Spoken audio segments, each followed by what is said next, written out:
You understand that? So, all right, man, let's get to let's why are we here? Why are we here?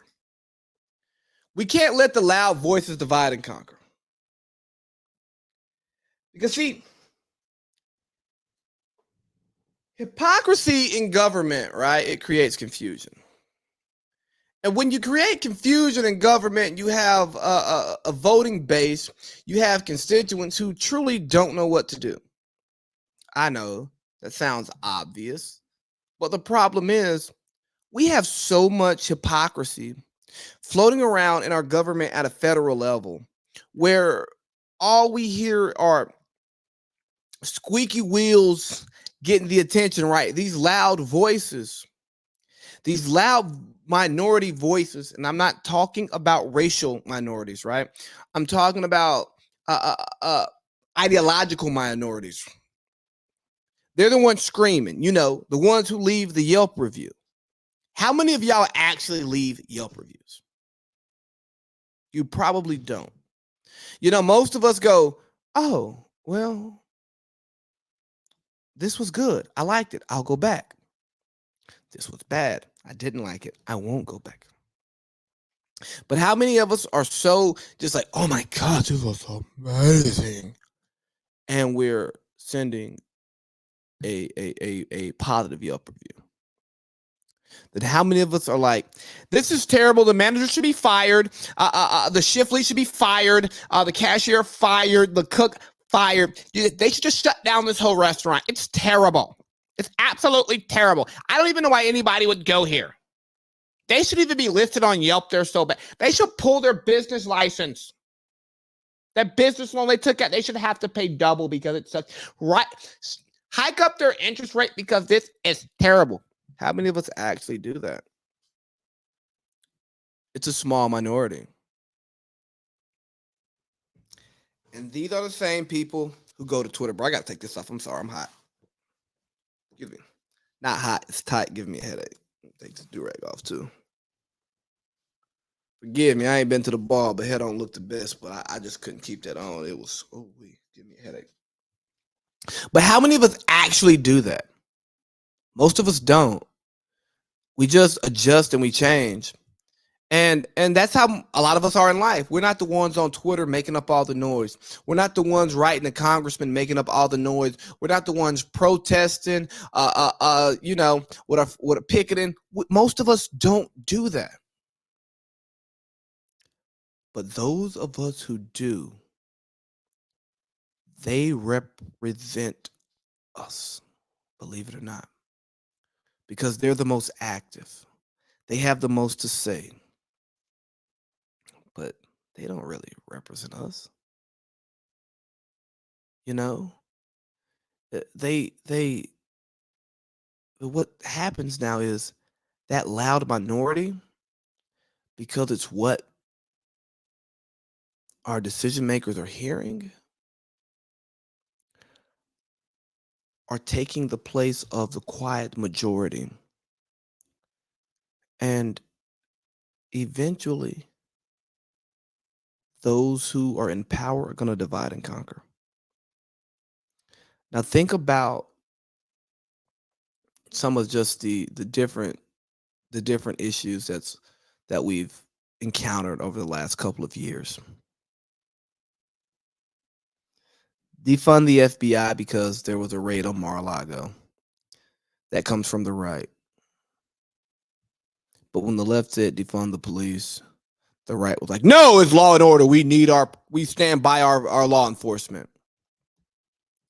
So do you stand by your law enforcement, or do you only stand by the law enforcement that supports you at the time that they support you? Do you not believe in the holistic concept of supporting law enforcement even when they do things you may not agree with?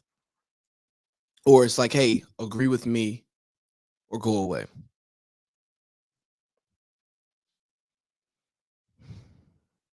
Well, we got January 6th versus some of the stuff that happened, post George Floyd. You got the left side supporting some of the looting and the rioting that happened in the streets, the non-peaceful protests. And then the right saying, oh, this is terrible. Even when they were peaceful protests, they were against them. And then you have the January 6th incident where you got people on the right calling it a dust up, saying it's overblown. And people on the left doing this, they got to try, get put in, actually indicting and trying those people. That's happening. What's really the difference? Your body, your choice. All right. So that means if I don't want to take a vaccine, it's my body, it's my choice. That's okay. But if I don't want to get if I'm against abortion, well, you know, it's your body, your choice. Okay. Well, if it's my body, my choice for abortion, how come it can't be my body, my choice for a vaccine? And I don't even want to go into the trans conversation here for children, not for adults. I don't care what adults do, but for children, right? Creates a lot of confusion here. Sometimes body autonomy is okay, and other times it's not. And maybe certain situations call for it to come from a different lens, but I think it's your job as the policymaker, your job as the public figure, your job as the politician, your job as the loud voice to properly articulate what it is that you want. So here's what it is. It's you don't really care about the policies. You don't really care about the ideology because you don't have one. Your ideology, your policy is power. It's how do we divide the people so that we can just insert ourselves in between, act like we're the ones who are standing up for them, and we keep ourselves in power. I'm telling you, the problem with politics is the goal of a politician is to get reelected, not to get policy pushed. It's not about delivering on campaign promises. It's just about campaigning again. Having a successful campaign. It's not about the people that you're representing. It's about the people that you're working with. It's about going to your parties, going to your socials, your after hours meetings, and getting in good with the guys who make things happen. It's not about shaking the tree. It's not about shaking the room. It's not about saying, hey, I represent these people, and despite what I feel, this is what my constituents want. This is what my constituents need, and I need you to hear this and act on it. No. It's actually the reverse. Hey, constituents, this is what you need. This is what needs to happen. Oh, where's the money at? The money comes from those loud voices. Yeah. The Twitter ones, the ones who control what happens in the court of public opinion. I gotta win in the court of public opinion in order to continue to be a politician. Yes, sir. That's what we have here, right? So what in turn happens is instead of us choosing the politician, the lawmaker that we love the most, we choose the one that we hate the least.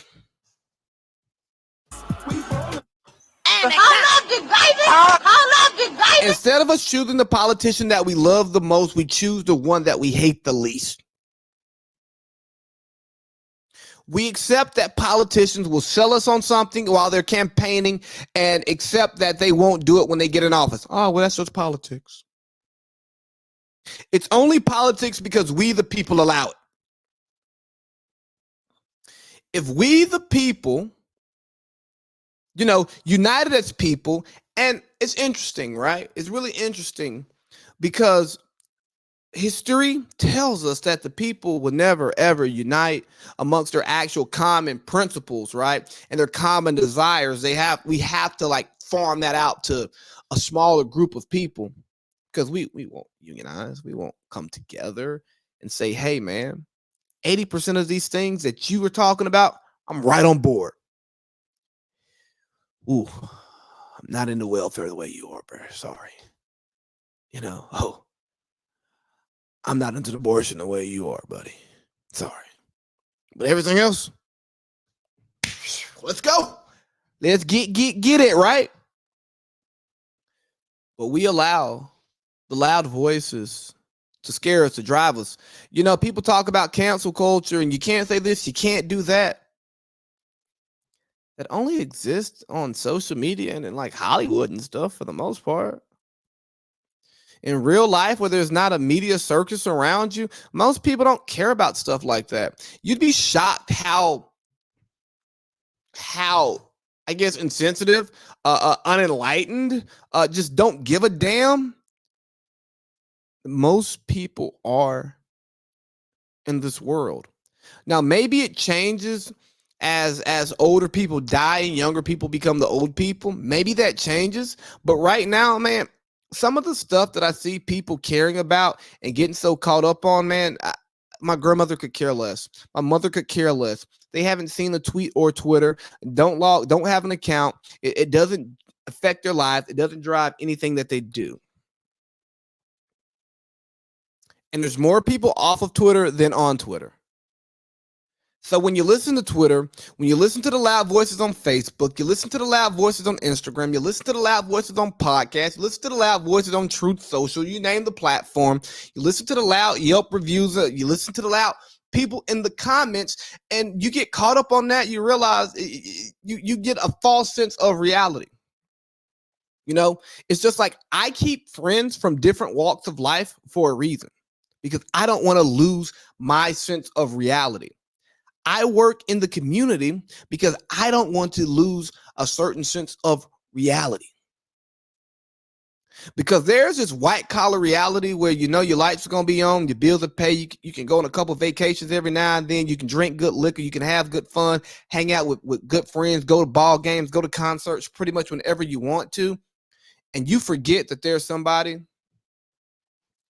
who saves up to go to one concert or one sporting event per year.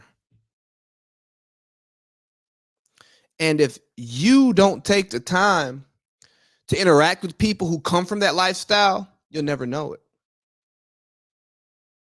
And if you don't take the time to talk to people and get off of Facebook, get off of Twitter, and talk to people in real life and see how they truly feel, you're gonna allow the loud voices to divide and conquer us. And then we're gonna be sitting there like, what the hell is going on?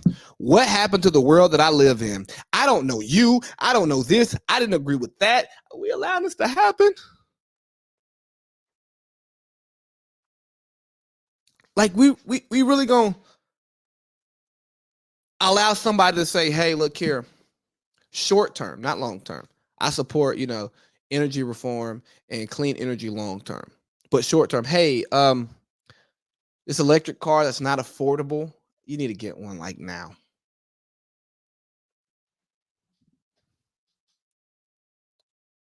Well, there's no charging stations in my complex and I rent. Oh, we need to figure it out. I just bought one. I bought a house too. I'm not in that financial situation. You you see what I'm getting at here? It's it's a hey, great idea. Let's do it. Everyone should be able to do this tomorrow. No, everyone can't do that tomorrow, and you got to understand that. You got to understand that everybody's not as enlightened as you are. Some people use words that you don't use. They have feelings that you don't have. And it's not because they're terrible people. It's not because they're hateful people. It's because they're people who got more important things to worry about than being politically correct. They didn't choose politics for a reason. So why the hell are we expecting them to be politically correct every single time? Imagine working a 12-hour job and then somebody expecting you to be up and up on all the current events. You work a 12-hour blue-collar job with your hands, right? You're not sitting behind a desk where you can read the New York Times each morning before you read your emails or lay it in bed before you go to work. No, because you got to be up at 5 to make it to work at 6, and then you don't get off until 6, and then you got to come home, deal with your wife, deal with your kids, do stuff around the house. Lord have mercy. Yeah. I'm tired. I ain't got time to keep up with every little policy here, every little policy debate there, every single change in words. Oh, I can't say that word no more. That's offensive to them. Oh, I had no idea. I didn't say it to offend them. That's just what I knew. So I think so sometimes we get so progressive and we get to smelling our own farts and thinking that they smell good, like, ooh, man, I'm vegan. Woo, garbanzo beans. And you forget that some people, man, they're gonna eat pork chops every day for dinner. That's steak, hamburger helper. Some of them drink Bud Light, strawberry seltzer. They don't drink Lobos, Reposado, or Casa Noble, or Crowbar. That's not everyone's life. But we can't let these loud voices divide us and conquer us because we are more alike than they are. We're more alike than they say we are. And they like to keep us thinking that we're against each other so that they can push their own personal quality goals, policy goals, pushing P.